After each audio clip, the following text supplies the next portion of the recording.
కథ కూడా ఇంగ్లీష్ లోనే చెప్తున్నారు. కాబట్టి మరి మీ పిల్లలందరినీ అంగన్వాడీ కేంద్రానికి బయట 10,000 పెట్టి పంపించే కంటే ఈ అంగన్వాడీ కేంద్రం నుంచి 1వ క్లాస్కి వెళ్తున్నారు కదండి, అక్కడ వాళ్ళు ఇంటర్వ్యూ చేస్తారు, పిల్లలు క్వశ్చన్స్ వేస్తారు, చెప్పమంటారు, రైమ్స్ కానీ అన్ని. అంగన్వాడీ నుంచి వచ్చిన పిల్లలు టకా టకా చెప్పేస్తున్నారు. అసలు వాళ్ళు ఇంకా వెనకాడకుండా రీసీట్లు ఇస్తున్నారు వాళ్ళకి. కాబట్టి మంచి అలవాట్లు నేర్చుకుంటారు. అంటే మనం దిద్దించడం కాదండి, అలా చూసి వాడు అదేంటంటే చెప్పేయాలి ఇంగ్లీష్ లో. అదే బొమ్మ ఏంటి అంటే చెప్పేసేయాలి, ఆ కాయ ఏంటి అంటే చెప్పేసేయాలి. అలాగా పిల్లల్ని మనం డ్రిల్లింగ్ ఇవ్వాలన్నమాట. అప్పుడు వాడికి మాట భాషాభివృద్ధి కూడా కలుగుతుంది. చక్కటి పాటలు పాడుతున్నారు, అలాగే టీచర్ మంచి పాటలు నేర్పిస్తా ఇలాగా అప్పుడేంటి శారీరక అభివృద్ధి కలుగుతుంది. శరీరం కదలాలి. ఒక్కొక్క పిల్లవాడు ఏం చేస్తాడు, మీ ఇంట్లో కూర్చున్న చోటే కూర్చుంటాడు. అలా కాకుండా నలుగురితో కలిసిమెలిసి ఇతర పిల్లలతో కలిసిమెలిసి ఉంటే వాడి సాంఘిక జీవనం ఎలా అందరితో కలిసిమెలిసి మెలగాలి. వాడు ఒక మంచి పని చేస్తున్నాడు అనుకోండి, వాడిని చూసి ఈ పిల్లోడు కూడా నేర్చుకుంటాడు. లైన్లో చెప్పులు పెట్టడం, లైన్లో చేతులు కడుక్కోవడం, భోంచేసేటప్పుడు చేతులు కడుక్కొనే భోంచేయాల, కింద పడకుండా అన్నం తినటం, ఇవన్నీ మంచి అలవాట్లు.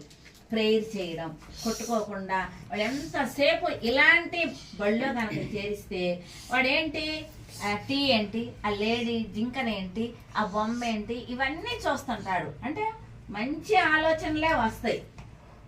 కాబట్టి అంగన్వాడీ కేంద్రంలో ఇంత మంచిగా ఆ టీచర్ గారికి ఏం డబ్బులు ఎక్స్ట్రా ఇవ్వం మేము. ఆమె ఎంత పిచ్చి సీసా కనపడినా కూడా బొమ్మ చేసేస్తున్నారు. నిజంగా ఇంత మంచి టాలెంట్ ఉన్న టీచర్ గారి ఈ ఒళ్ళు శరీరం పెరిగే కొంది మోకాళ్ళ నొప్పులు వస్తాయి, నడవలేము. ఎంతప్పటికీ సన్నగానే ఉండాలి. రాగి జావ తాగాలి. రాగి జావ తాగితే ఐరన్ పట్టేసి బాడీ కూడా సన్నగా ఉంటుంది. చికెన్ మటన్ తింటే మటన్ తింటే ఇంకా కొవ్వు ఎక్కువైపోతుంది. మసాలా వేస్తాం, ఆయిల్ వేస్తాం, కొంచెం ఎక్కువ వేసి బాగా టేస్టీగా ఉండాలని. అన్నీ వేసి ఎక్కువ ఉంటే ఏమైపోతుందంటే తినగానే మనకి కొవ్వు పెరిగిపోద్ది, రక్తం పట్టదు. కాబట్టి తినచ్చు, లిమిట్గా తినాలన్నమాట. ఆరోగ్యంగా ఉండాలంటే ఆకుకూరలు, కూరగాయలు తినాలి. చక్కగా కూరగాయలన్నీ కలిసి పులుసు పెట్టుకోవచ్చు.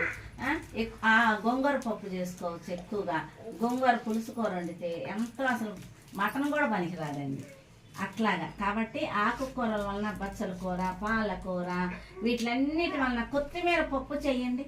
నేను కొత్తిమీర పప్పు చేస్తాను, అసలు ఆ వాసన ఎంతో బాగుంటుంది.